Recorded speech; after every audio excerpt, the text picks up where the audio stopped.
We'll start our today's session by paying our obeisances to His Divine Grace Bhaktivedanta Swami Prabhupada, Founder Acharya for International Society of Krishna Consciousness.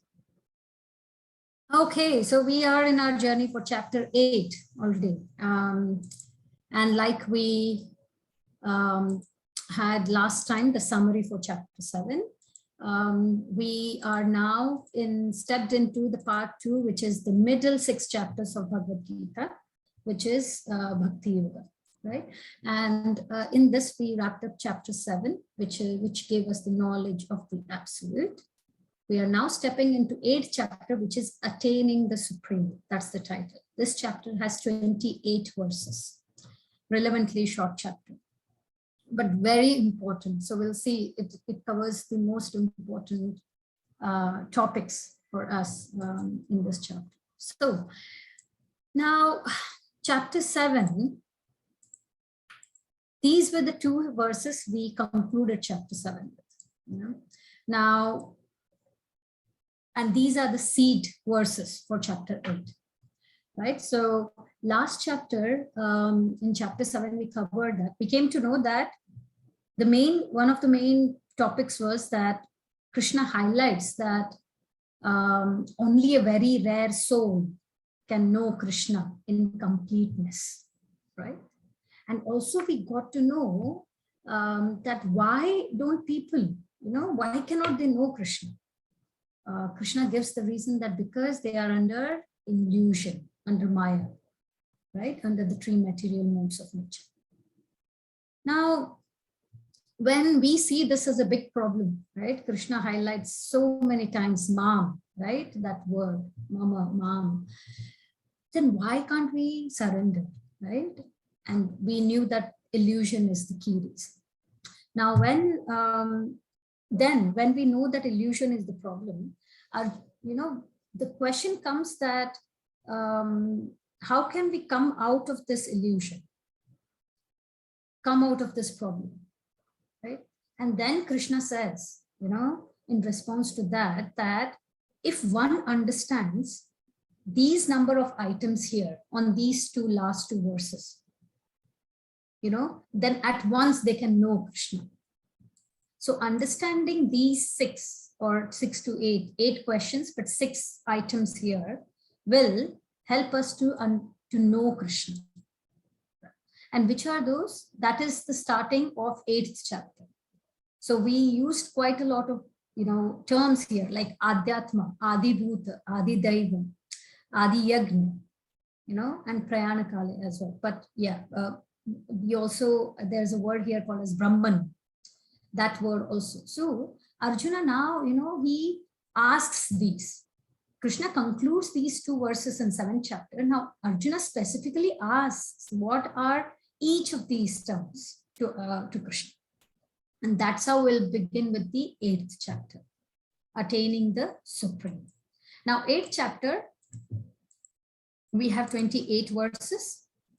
And the 1st to 4th and 5th to 8th. So we'll be covering today from verse 1 to 8, which covers that Lord Krishna answers Arjuna's questions.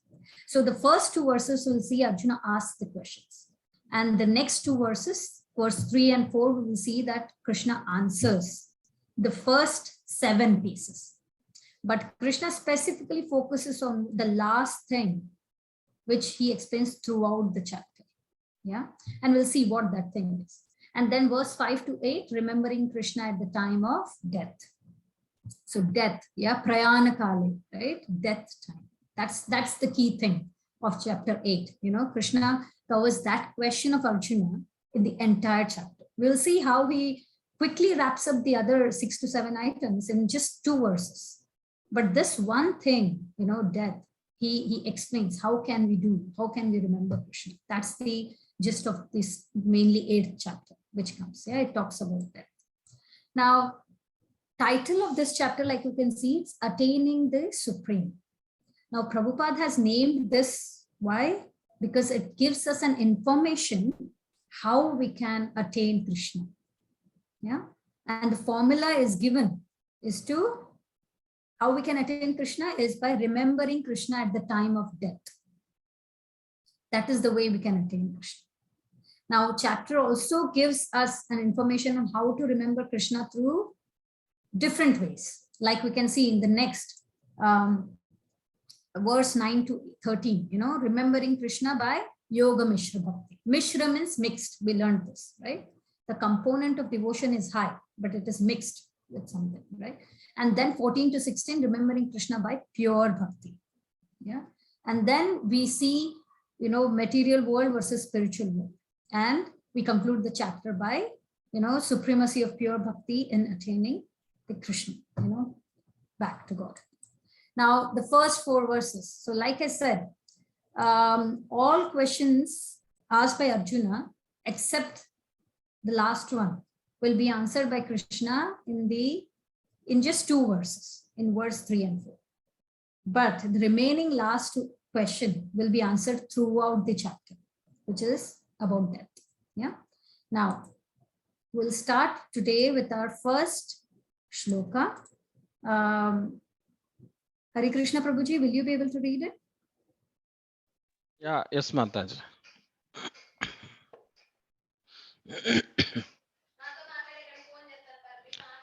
Kim tad brahma kimadhyatmam kim karma purushottama adibhutam cha kim proktamadi daivam kimuchyate.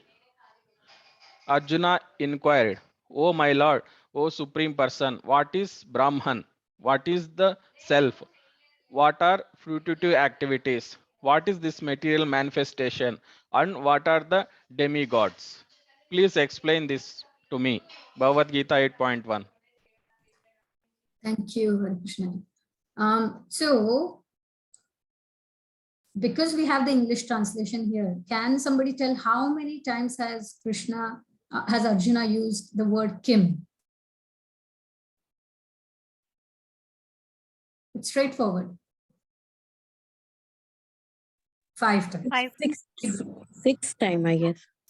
6 times. So let's go. The first line has it twice. Yeah. Second line once. Third line Yeah. once. Fourth line once. Right. So 5 Yeah. times. Right. So what does Kim mean? Can you guess? It's straightforward. When we know Arjuna is asking this question. Kaun? Kim? Kyun? I think. Okay. Any What? other guesses? What? Yes, exactly. So Kim means what? Yeah. So Arjuna again, he has highlighted this. So Kim Brahma, Kim Adhyatma, Kim Karma, Adi Bhuta. Yeah. Kim Adi Daiva. So he's asking Krishna, what is Brahman? What is self? What are fruitive activities? Karma is fruitive activities. What is material manifestation? That is what Adi Bhuta. We'll see. Each term will go through the next slide and we'll see clearly what each term means. And Adi Daiva are the demigods, right? And one thing here, Arjuna highlights again, he calls Krishna with different name. And each name are particularly used with a particular context, right? Like Krishna also uses for Arjuna. He's using here the word Purushottama. Can somebody say what is Purushottama? Mahapurush. Right. So Purush, Uttama, right? If we split it. Purush is, supreme person. And Uttama is the, best, right? So Purush Uttama, supreme person. Uttama is supreme, top thing, right? So Arjuna is again and again highlighting that he's not asking these questions to his friend, right? But he's aware that he's asking this to the Supreme.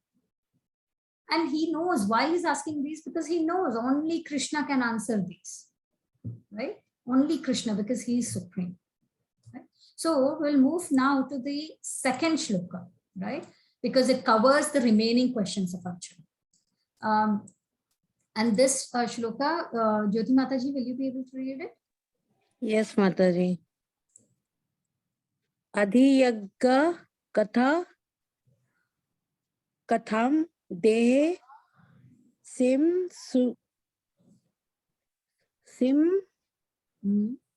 Sim madhu sudana prayad kale cha katha yegyo si niyata tamabi. Who is the Lord of sacrifice and how does he live in the body? Madhu Sudana. And how can those engaged in devotional service know you at the time of death? Bhagavad Gita 8.2. Hare Krishna. Thank you. So there he asked 5 questions. Here he's asking 3 more. Okay. So Adi Yagna, Katham Kotra. So Adi Yagna means who is the Lord of sacrifice. Yeah. Madhusudana, again he is highlighting Madhusudana. Why? Because Krishna is the killer of the demon Madhu. Similarly, Arjuna wants him to, take away all the doubts in his mind. Similarly, kill all the doubts in his mind. Right? So, and then he asks, how does Adi Yagna lives in the body? Right? And how can those engaged in devotional service know Krishna at the time of death? Right? Now, Arjuna's initial, like I said, 7 questions until, how does he live in the body, right? Krishna answers in next 2 verses. But the last question, how can those engaged in devotional service know Krishna at the time of death? That is the question which Krishna explains in rest of the chapter, right? That prayana kale means at the time of death. Yeah. Now we see that Krishna's approach right here, this shows that Krishna, for Krishna, the last question he dealt it with very seriously. He did not spend much time in the initial 7 questions to answer to Arjuna. He quickly answered them in 2 verses, but he spent much more extensive time on the last question because that is the most important thing for us, right? And that's what is Krishna's strategy. And similarly, we should also learn that something which is most important, we should spend our energy, attention, everything on that, not on something which is less important, right? It's not that the other questions are not important. It's just that the last question is more important for us, right? So Arjuna is, and the other thing, we see how patientfully Krishna is, Arjuna is asking questions, right? And how patientfully is Krishna also answering Arjuna's questions. It's patience is the key. You cannot learn, Arjuna is not saying that wrap up Gita quickly, no. He is having utter patience. Yeah, he has that we have to learn this quality from him. Just like, in school, we all are given the facility, right, of the same infrastructure, same, teachers, maybe whatnot, right? Everybody is given that facility, but only someone who have that eagerness to learn, they progress, right? This kind of desireness which Arjuna has, we should try to develop in ourselves. That kind of desire to know more about Krishna. This will help us to get progressive in our eternal life, not anything else. Okay, so it is very inspiring. Arjuna being at that level of of material opulence, still he has so much of patience and he wants to learn. That's his desire. So we are nothing, right, in front of him. So we have to inculcate in ourselves this desireness, not to progress with 10 different things, but main thing is to progress in our spiritual life. Okay, now this is a table for our ease which is given, which shows us what each of these questions. So the shloka 1 and 2 are Arjuna's questions. Shloka 3 and 4 are Krishna's answers. Now, first question was, what is Brahma? Right? Now, in Gita or in Sanskrit language overall, even in English, we see that there are certain terms which may mean different in different context, right? Now, similarly, this word Brahman, we see that before it is also used as one of the absolute truth aspect of Krishna, right? We learned Brahman, Paramatma, and Bhagavan. All three are the absolute. So this Brahman is used there as well, right? In Srimad Bhagavatam, it is given, right? There are three absolute aspects of Krishna. That is Brahman, Paramatma, and Bhagavan. Brahman is the effulgence. Right? So, but in addition, the living entity, the individual soul, is also called as Brahman. Here, in this context, the Brahman word is used for Jiva, that is soul, right? And if when Brahman is used for soul, for Krishna, we use Parabrahman. Okay, so depending on the context in different verses, we have to be sure that what it refers to. The basic characteristics of this word Brahman, we need to understand. What is the basic characteristic? Is that it is indestructible. Aksharam, something which is indestructible, you know. So that's why it can sometimes be used for soul or sometimes for Krishna. Because we at the soul level, we are indestructible. We have learned that, right? So in this, here the context is, we have to remember it refers to the living entity, which is soul. Okay. Now, second question, what is Adhyatma, right? Now, again, this word Atma, we see it is used in different context, in different, you know, places, right? According to Vedic dictionary, Atma refers to also sometimes, you know, mind, soul, body, senses. There are different varied when we use this word Atma. You know, even for mind, we use Atma. For soul, we know we use Atma. Even sometimes the whole package, you know, soul along with, you know, both gross and subtle together. The body is also called as Atma. But here we have to remember Adhyatma is self. It's the eternal nature of living entity. You know, and what is our eternal nature? To serve Krishna. Jivera Sarupa Hoye Krishnera Nityalas, right? To serve Krishna. But we tend to you know, once we come in this material world, why? Because we tend to have that lording over nature. We learned, right? In material nature, Jivatma is manifested sometimes as we call what? Man. In this material world, man, you know, animals, demigods, all are Jiv, right? Jivatma, right? So according to, but what happens is, I'll just correlate this with the next, yeah? So Adhyatma is basically Swabhava, our eternal nature, okay? Now, what is karma? I think we all know, right? What is karma, you know? According to karma, we attain, you know, heavenly planets, you know, or what is our destination, right? So, and then basically we perform, and if we are doing punya, which is karma, then we go to heavenly planets. Once we exhaust our account, we are back to earth, and this, you know, makes us undergo birth and death cycle again and again. Yeah. So now, what is Adi Bhuta? Adi Bhuta is the material nature, the Prakriti. Yeah, this is something which is Bhuta, right? We use this, you know, as a term for element, right? So this is constantly changing, and it consists of the material element. Okay, so Adi Bhuta, I think it's material bodies. You know, we even in the current body we pass 6 stages.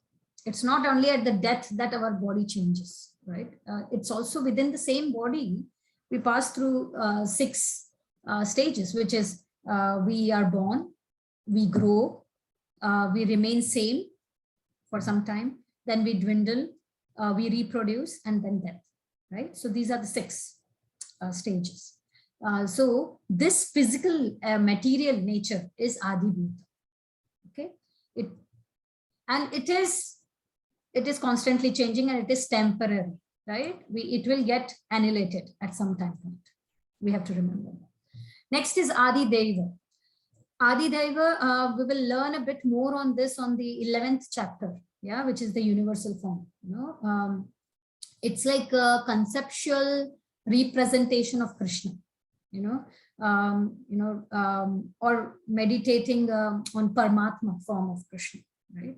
It's like we call it as universal form, where we imagine that, say, the eyes of are the sun and the moon, the lower part of the body are lower planets, then the head are the upper planets. So it's like a picturization of Krishna, yeah, to conceive Krishna. This is for neophyte devotees, who cannot relate themselves to Krishna. So for them, because they are so much attached to the material nature, they conceptualize, they picturize, they conceive Krishna in a form that they start developing that kind of inquisitiveness to know Krishna, thinking, okay, this is Krishna's, this part of the body, this is, so they at least learn to relate things to Krishna. So it is for a neophyte devotee, a start. Yeah. So then comes Adi Yagna. Adi Yagna in body. So we know that here it is mentioned, right? Paramatma, right? Enjoyer of all sacrifices. We learned this in 3rd chapter, that Krishna is the Adi Yagna, yeah, the super soul, right? How is Adi Yagna known in the body? In the heart of every embodied being as the regulator and inspire performance of sacrifice and the other acts. So Adi Yagna in body, so he is the seer in our heart, right? He accompanies us always when we take birth in this material body, right? So now the last question is Prayana Kale, how to know you at the point of death, and this is the main subject line for the rest of the chapters, which will start from now. So these first 7 questions are done and dusted. Krishna stops here talking about them, but the 8th one will carry on further. Okay. Now,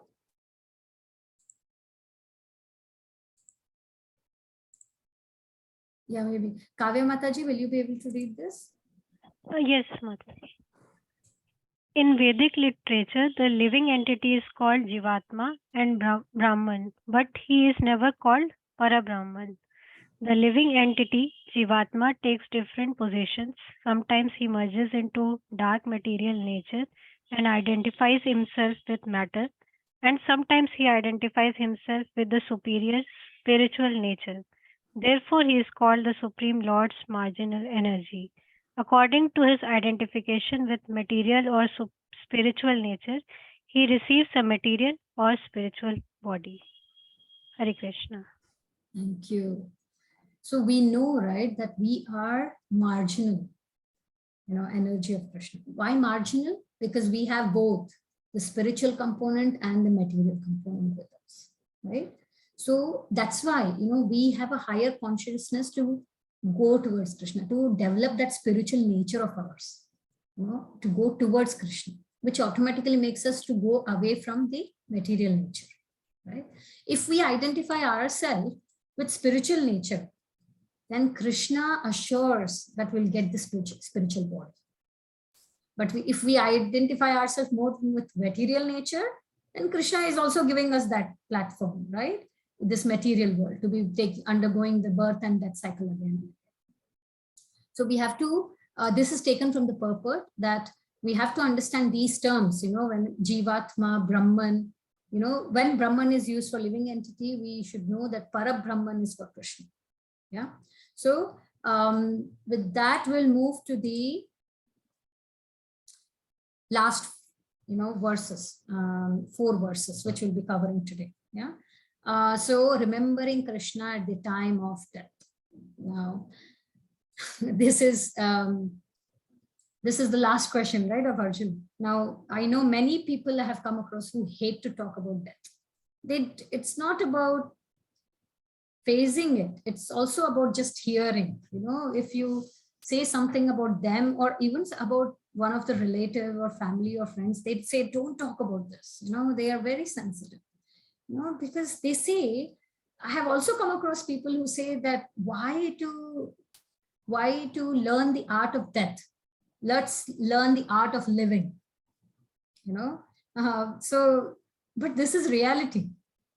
So we should, if there is something reality which we know that this will happen and nobody can stop it, then we as human beings having a developed consciousness, we should ponder some time to think over it. How can I prepare, right? We see that, materially people are well prepared when they attain certain age, when they think they are ill and they might, face, they are close to death. They are well prepared to prepare the will, to prepare all the properties, divide everything, materially they prepare themselves very well. But even if you prepare yourself the best materially, you have to still take birth, come back. So what about then spiritually, right? So Krishna explains in this chapter 3 things. One is where to go after death, how to go there, and why to go there. Okay. Now, it is a sensitive topic, but the most important for us because this is inevitable. Yeah. And Krishna says in 2nd chapter, he tells Arjuna that they have to die. Nobody can stop this cycle. So why are you lamenting over Bhishma, Drona and all? Because at soul level, they're eternal. But the body has to vanish at one time point. It will happen. And nobody can stop it, right? So, but if we think, let's ponder a bit on what is death. Can anybody define death? What is death?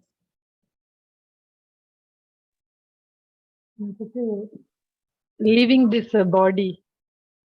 Okay. What leaves this body? Soul. Right. Good. Anybody else? Getting getting rid of this material body. Right. And sustaining the spiritual body. Yes, if we get that, right? Yes. Now, is death a dead end? No, it is not. We have to understand death is not a dead end. Actually, it is just a transition, like you people said, transition from one state of material existence into another state. Right? It might be that we are human this state, but then we transition to maybe higher planets or animals or lower planets, or back to God, right? It is a transition phase, right? And Krishna, very beautifully explains here, how can we go back to Godhead, right? Like from this material to spiritual, how can we go that way, right? Now, just moving to the next verse, 8.5. This is the answer, So remembering Krishna at the time of death. This is a very important verse. We will have this verse for our recitation this week. And Ramaprabha Mataji, will you be able to read this? Bhagavad Gita 8.5, remembering Krishna at death. Antakale cha mam yeva smaran muktva kalevaram yaha prayatisha madbhavam yadi nasht yadra shamshayaha. And whoever at the end of his life quits his body, remembering me alone, at once attains my nature. Of this there is no doubt. And whoever at the end of his life quits his body, remembering me alone, same thing, at once attains my nature. Of this there is no doubt. Right. It's good to read it twice because it's so much important. We have to remember. And now here Krishna says Antakale cha mameva. Antakale, right? It is pretty straightforward for us to understand this, right? Antakale cha mam eva. Okay, only me. Yeah, me alone. Smaran muktva kaleva. Yeah, remembering muktva. Yeah. So that is quitting this body. Right. Yaha prayati samadbhavam. At once, they attain. Yati nasti atra samshaya. So Krishna is using asamshaya word here. So asamshaya means there is no doubt about it. If you remember Krishna at the time of death, while you're quitting this body, will once go back to Krishna. There is no doubt in it. Guarantee card, right, with us. So now Krishna also here mentions this word called as at once attains my nature. What is that my nature? It is nothing but that Sat Chit Ananda form. Yeah, full of, it is eternal, full of bliss and knowledge. Sat Chit Ananda. Right now our body is made up of these elements, right? But once you are eligible to go back, once you remember Krishna while quitting your body, you will attain that Sat Chit Ananda. Krishna is Sat Chit Ananda, right? Both qualitatively we are the same to Krishna. Krishna is also Sat Chit Ananda. We are also at soul level Sat Chit Ananda. It's quantitatively that we are different. And we gave this example of a drop of water from ocean. Qualitatively, it is the same nature, right? It is salty and all of composition and everything. But quantitatively, it's different, right? So Krishna here clearly states we will ultimately attain that, his nature. And this is what we look forward to. We had so many sessions on happiness, Ananda, full of bliss, right? Sat Chit Ananda. We are looking for happiness in everything we do. If we know that something doesn't give us happiness, if we have even slight clue that this thing will not give me, we will not even look at it. Doing is foreign. We will not even want to do it. Not only us, we'll make sure we control our family also and friends also not to do it. Because anything we do it for happiness, right? So it's a huge, it's like when Krishna says asamshaya, there is no doubt that if we follow devotional practice, we will go back to God. Yeah?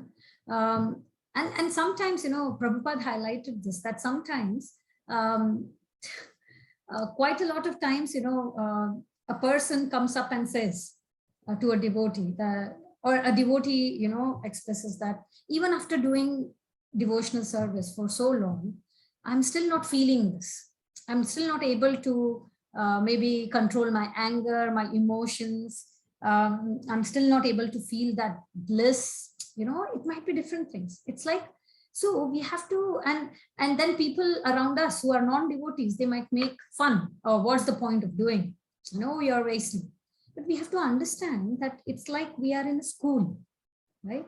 And say my son is studying in 2nd grade, yeah?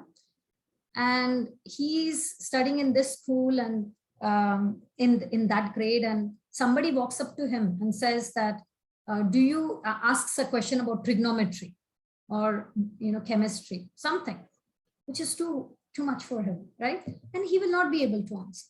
Right? And in response, then the person who is not studying in school says, what's the point of you studying in school if you cannot answer? So, so outside people around us, they non-devotees, they look for a chance to blaspheme devotees. But we have to understand that with the level he's at, he might not know the answer. But if he continues in the school, his practice in the school, he will attain the stage where he can answer beyond to the question even the person can think and ask, right?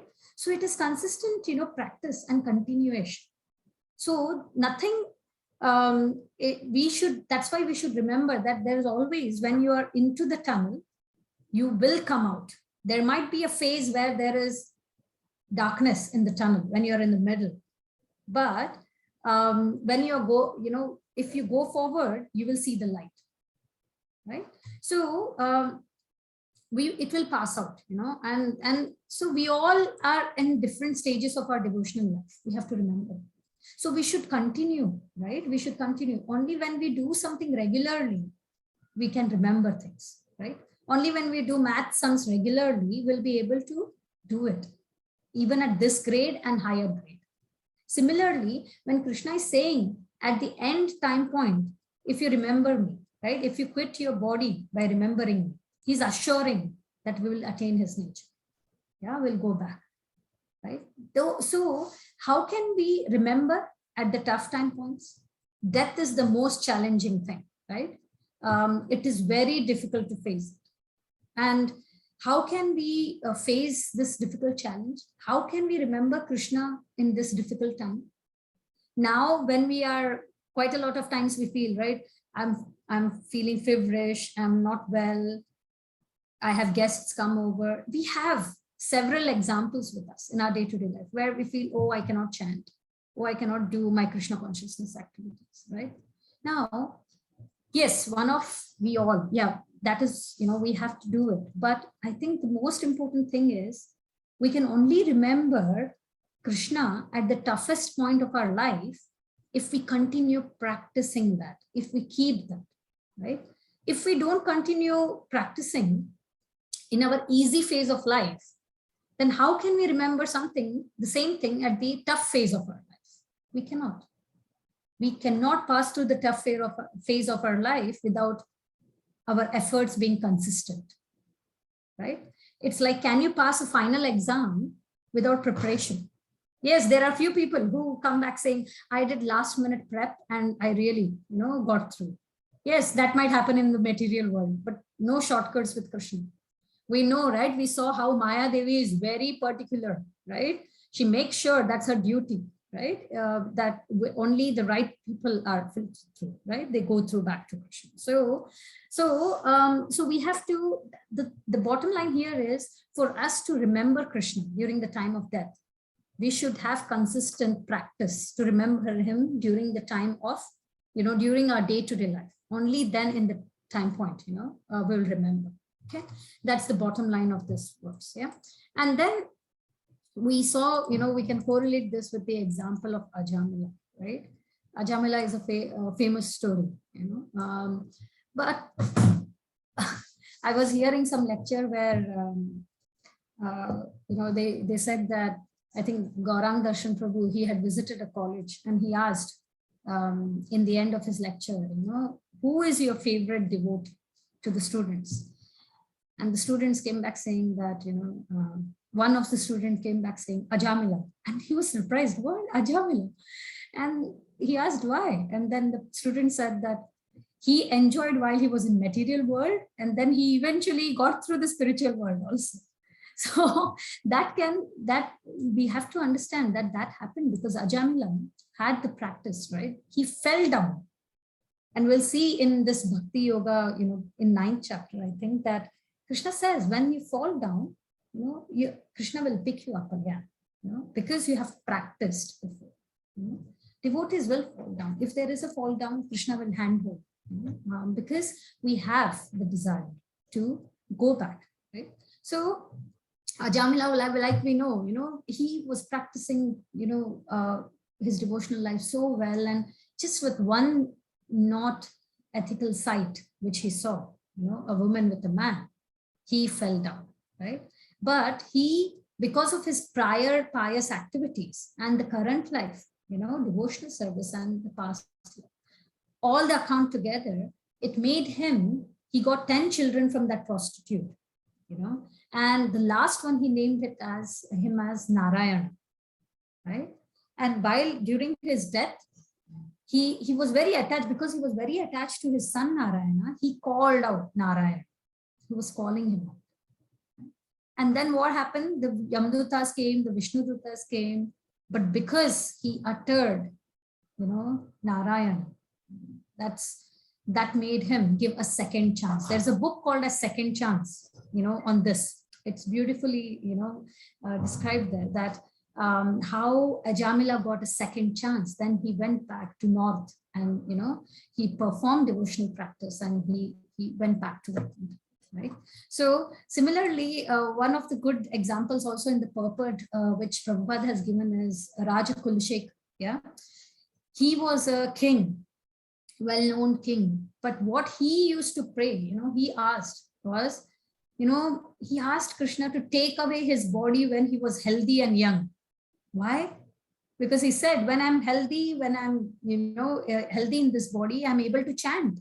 I'm able to absorb myself completely into your activities. I'm able to perform the Krishna conscious activities. So please take my body, take me off this body now itself. rather than, coming into old age and then my consciousness being, diverted, right? So that was his prayers, right? Remembrance of Krishna is not possible for impure souls who have not practiced Krishna consciousness and performed devotional service. Therefore, it is very important that we practice Krishna consciousness from the very beginning of our life. So, of course, one's thought during the course of one's life accumulate to influence one's thought at the moment of death, right? Whatever we practice during our life, that influences our end time point. So, and that creates our next life. We'll see what are the basis for our next life. We'll see that further today's session. But always, I think it is possible for one to remember Krishna at the time point of death if we are, making sure that we lead a Krishna conscious life. We have a routine which has Krishna as main part of it. Yeah. Now, from this, this question comes up, right? Just by remembering Krishna, remembering Krishna, one attains Krishna. By remembering something else, one attains what? What if we remember something else at the time of death? And Krishna answers that in next verse. What will we remember? What determines our next body, right? What happens is this 8.6. Yeah. So, Reshma Mataji, will you be able to read it?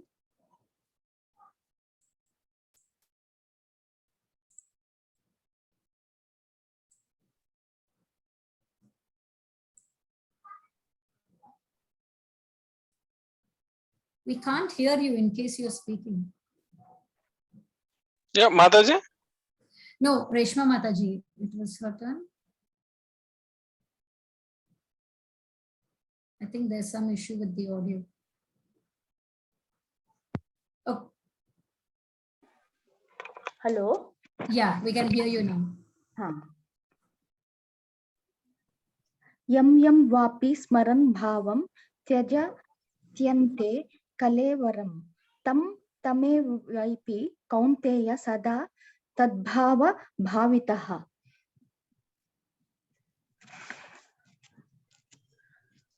Whatever one remembers when leaving the body, O son of Kunti, he will surely attain a state similar to that object of constant thought.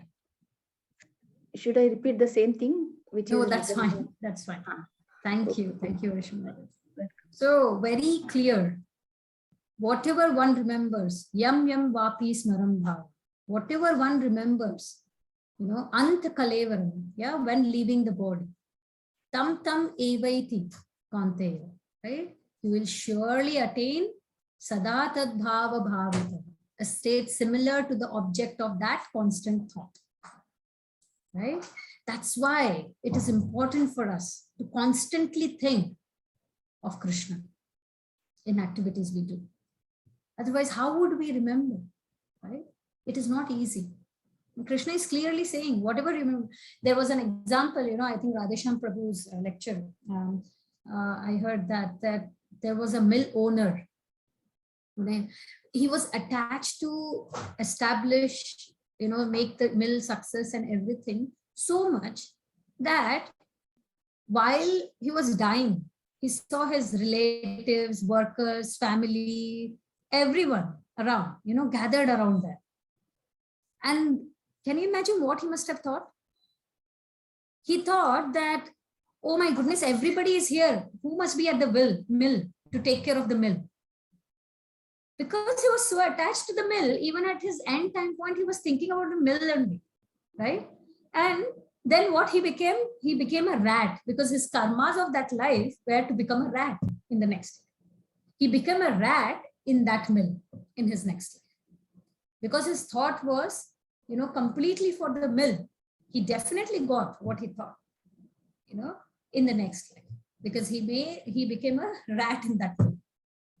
It's similarly, we give this example of the cockroach, right? We gave in 9 sessions, and this is one of our favorite examples that if you perform your activities or karma of a cockroach in this life. And by at the time point of death, you are imagining a palace. The next life, you will take birth as a cockroach in that palace, in a palace. So that's why, our consciousness matters a lot, right? Everything is, whatever we learn in Gita, everything, every time now or then, when we come across important verses in Gita, we always see how consciousness plays the key role. And that's why this whole movement of Prabhupada is called Krishna consciousness, right? The consciousness plays the key. Yeah. And we saw a similar, from example from our scriptures, right? Of Bharat Maharaj, very famous story. Same thing. He performed devotional activities so well. And when he went to the forest to, taking renunciation, he got attached to a deer, right? And that deer, while he was leaving his body, he was worrying who would take care of that deer. And what happened? The next life, he took birth as a deer. But because of his pious and devotional service activities, the following life, he took birth as Jada Bharata, and then he went back to Godhead. Because Krishna gave him special power that when he was born as a deer, he could remember his past life completely.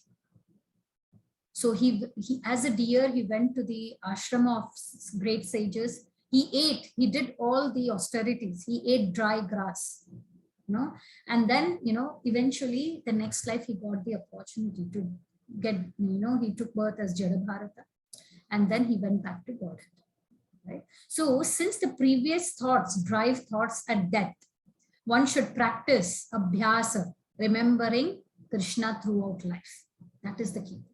And what determines, with all these examples, what are the two factors which really determines while, what we get in our next body while quitting? So we accept one body after quitting another, depending on two factors. One is the desires, what desire we have at the time of our death, right? And the second thing is our karma, right? It's similar to, when we go for shopping of clothes. What are the two important factors? Can somebody say which makes us eventually buy something? Very interesting. We can always remember these two things through this example. That is how it works for me. Attraction. Yeah. So something liking, attraction, and Like Material of cloth. right, but you get attracted to that. So it falls under the umbrella. So you like something. and desire. Yeah. So Wanted to have. right. Liking is desire, right? You desire through your like. So one is desire or liking of that cloth. And the second thing is our budget. Yeah. Right? Whether we can afford. Same thing is here, desire and our account of a karma, which eventually makes us get our next body. Okay. So with that, we'll move to the last but one verse of today. And I'll come back to Hare Krishna Prabhuji. Will you be able to read this?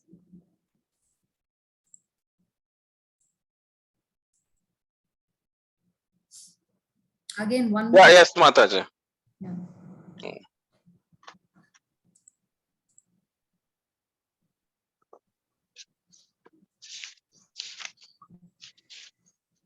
It's 8.7. Tasmat sarveshu kaleshu mamanasmara yudhya cha mayarpita manobuddhir mame vaishya samshayaha. Therefore, Arjuna, you should always think of me in the form of Krishna, and at the same time carry out your prescribed duty of fighting. With your activities dedicated to me and your mind and intelligence fixed on me, you will attain me without doubt. Bhagavad Gita 8.7. Thank you. So this is also one of the important verses, and we'll have this also for our recitation. Yeah?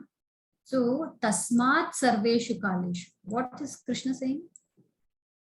Tasmat is what? We learned this quite a lot of times. Therefore. Yeah. Therefore, because Krishna is coming from where the prior verse was, whatever you think, you will get that. And before that verse, he said, if you think about me, you'll come back to me. Now, after this, when he has said in the prior verse that whatever you think, you will get that. That's why he's saying, therefore, he starts the next verse. Therefore, sarveshu kaleshu means at all the times. Mam anusmara yuddhacha. Think about me and perform your duty of fighting. Yeah. Mai arpita mano buddhir. Yeah. Surrender. Again, mai, right? Mam. He is highlighting every line here, right? So arpita is surrendering. Yeah. Mano and buddhir, we know, mind and intelligence. Yeah. That's why surrender to me, your mind and intelligence. Yeah. You will attain me, mam evaishasi. That means you will attain me again, ashamsaya, without any doubt. So instead of becoming a rat, cockroach, everything, what is Krishna saying? Tasma, therefore, always think about me and perform your duty. Now, one thing here is Krishna is telling us here that how should we prepare our consciousness for our final exam, which is death. Yeah, so that we can remember him at last. Yeah, and this is, this is the easiest and the fastest way, the lift system, which takes us back to Krishna. If we perform something as a habit, be it, getting up in morning, there is a routine, right? We set for us. And if we inculcate our devotional activities, then this will give us that lift system that will develop our consciousness as well. Yeah. And he's thinking, Mam Anusmara Yuddhacha. Think about me and fight. And fighting is Arjuna's prescribed duty. So what we need to understand here is, this is a higher consciousness, higher philosophy, or this thing spoken by Krishna than third chapter. Because third chapter, Krishna said, perform your duties, yajna, he spoke, and give the results to me. Right? So you have to perform first and then. But here he's talking, now we are in Bhakti Yoga. He's going higher level up for our consciousness. Right? Where he's saying, think about me and perform your duties. Okay? So it is a higher consciousness level. So do your duty and then give the results to Krishna was in third chapter. But here the flow of thinking is that, think about me and perform your duties. That is the consciousness which will help us to remember Krishna at the time point of our final exam, which is death. Okay? Because it is why this flow is important, because it sets the right foundation. We develop the right mindset, right? That whatever we do, we remember Krishna and we do. So Krishna comes first, then comes the duty, right? And that's how we discussed in chapter 6, when we were talking about Chanchalam hi mana Krishna, right? Mind. We were saying, right, that mind is difficult, So when we are chanting, we have to bring back our mind, bring it back again and again. Why?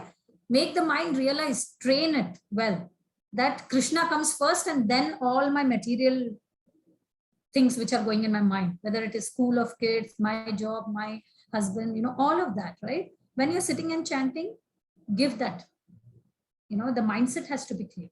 First comes this, and then it will flow.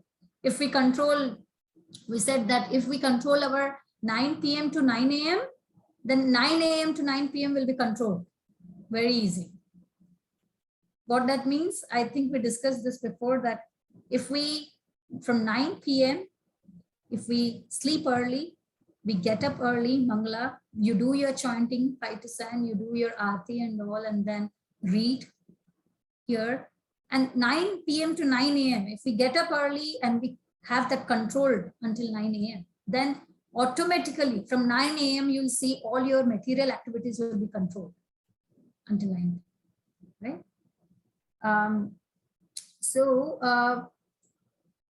Yeah, so it correlates basically for us to understand that spirituality should be first and then material things. If it is vice versa, then vice versa will happen at the time of death, right? So we have to set the right foundation. Right? So how can we have the right consciousness? We learned that by always tasmat sarveshu kaleshu mam anusmara yuddhaja, always thinking about Krishna, while we are performing our duties. Why? Because that's the relationship built, right? When we think of Krishna, we kind of develop an attachment for Krishna because we are spending quality time with Krishna, right?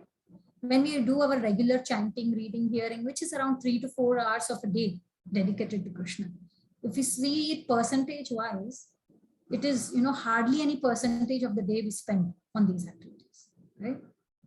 That is our sadhana. That's why the sadhana chat is the key, right? So with that, I think we'll move to our next verse, maybe, which is the last. Yeah, I think we have taken just something from purport. So Jyoti Mataji, will you be able to read it? Yes, Mataji. Krishna does not say that one should give up his prescribed duties or engagements. One can continue them and at the same time think of Krishna by chanting Hare Krishna. This will free one from material contamination and engage the mind and intelligence in Krishna by chanting Krishna names. One will be transferred to the supreme planet, Krishna Loka, without a doubt. Hare Krishna, Mataji. Thank you. So, why we think, if we think about, see, when Krishna is saying, at the time point of death, if one remembers me, he attains my nature. And then he says, we saw in the next shloka today, that whatever a person thinks during the time of death, he will attain that, right? And the next, we saw that Krishna says that, therefore, always think about me and perform your duties thinking about me. Why? Why is Krishna saying it's an easy solution if you think? It's not about, it's not so tough. When we saw Ashtanga Yoga, all these processes, this is actually so simple. But in today's world, in Kali Yuga, simple is only very difficult, right? The definition of simple has only changed, right? So why Krishna is again and again highlighting, think about me. Then eventually you will land up during the time of death, you will think about me. Why? Because this thinking throughout our life, devotional service, devotional practice, the thinking will slowly purify our mind and intelligence. And with that, once that is purified, we are eligible. Even, the material nature cannot stop us. Because when we keep thinking about Krishna, like I said, we develop an attachment with Krishna. We develop a relationship with Krishna. And once you're attached to Krishna, Krishna is already attached, to us. So, and then the person you're attached with at the time point of death is very easy to remember that person. Very easy. Like Ajamila remembered Narayana, right? His son. He was very attached to the son. So gradually we have to get our thinking in a way that we get that attachment for Krishna, right? And see, what Prabhupada is highlighting in the purport, that Krishna is not saying give up your prescribed duties. No, you have to do your duty as a mother, as a wife, as a, every relationship you are having. You have to do this, but your consciousness has to be Krishna driven. You should do that thinking these children which are given to you are given by Krishna too, right? So, bring them with a Krishna consciousness environment. Right? That is very important. Right? Today, I don't remember the exact words, but I was attending a lecture And there it said, one of the verses from Srimad Bhagavatam, where it was highlighted, I think it was, if I remember right, it was 5th canto, 5th chapter, 18th verse, where Mataji was saying that there's a verse which is mentioned very clearly in Srimad Bhagavatam that we don't have the right to become a mother, a father, a guru, a wife, husband, etc. We don't have the right to become that if we don't inculcate or educate our children the understanding of how to get rid of this birth and death cycle in this world, and that is devotional service. If we don't inculcate that in our children, then it is not, we don't have the right of being in any point of the devotion. And this is really strong message, right? We are all serving our family in this capacity. But if we don't give them Krishna consciousness environment, then we are not doing our duty. When we say prescribed duty, it's just not doing that. So we have to be very clear. And it's like, so with that, I think we'll move to the last verse for today. Yeah, 8.8. Is there anyone who would like to recite this rather than me calling out? Yeah, yes, Mataji. Abhyasa yoga yuktena chetasa nanya paramam purusham divyam yati partanu chintayan. Very nice. He who practices to meditate with undeviated mind and consciousness upon me, the Supreme Transcendental Person, attains me by such constant thinking of me. Thank you. Right. I think Krishna is re-stressing here. But the key word here is abhyasa. Krishna used this even for controlling the mind, right? In 6th chapter. Abhyasena tu kontena vairagyena cha grihati. Abhyasa means, practice. It's critical. It's very key. By practice, we bring our mind back, right? When it is distracted. We learn that. So same thing, by consistent practice of devotional service, Krishna is saying, you can remember me, and your mind will not deviate here or there at the time point of death. Right? Now, the other word is anuchinte, right? Partha anuchinte, right? Anuchinte. Anu means constantly. Chintayan means thinking. So constantly thinking of me. So, and this doesn't come so easily, we all know, right? We are doing our sadhana. But unless we don't practice, it will never come. If we practice, there is definitely a chance, right? Not chance, but definitely it will come, that consciousness development, right? But if we don't practice, it's like the studies are tough, I cannot get through, so I'll leave it. No, right? Only by practice we can get through that. So be it in anything in our life, right? Be it cooking, any simple thing you pick up, practice is the key. When materially practice is needed, then we can think spiritually how much it might be needed, right? And we learned, we will learn in 18th chapter, I have said this before, that Krishna also says that, when it comes to mode of goodness, right? Doing devotional service, all this, it's poison in the start. And then in the end, it is a nectar. Whereas, the passionate things, the material, everything, it's nectar in the beginning, but it ends up as a poison in the end. So devotional service we see, doing, waking up early in the morning, concentrating and reading, hearing these classes, what you all guys, you are spending this 1.5 hours on a weekend, right? So this all takes, efforts, right? And if we keep continuing the practice, you yourself will see the transformation within you. Right? It will not come. If Arjuna has so much of patience, and being at that level to understand Gita from Krishna, then we should have what level patience? spirituality doesn't come so easily to be consistent, right? So we have to have that consistent determination. So many times Krishna so far has highlighted determination is the key, faith is the key, practice is the key, right? All these three factors. So we have to just keep practicing. That's what he's explaining here, right? With that, we will conclude today's session. And I hope, like we are talking so much about practice, you're all continuing your regular sadhana regularly, consistently.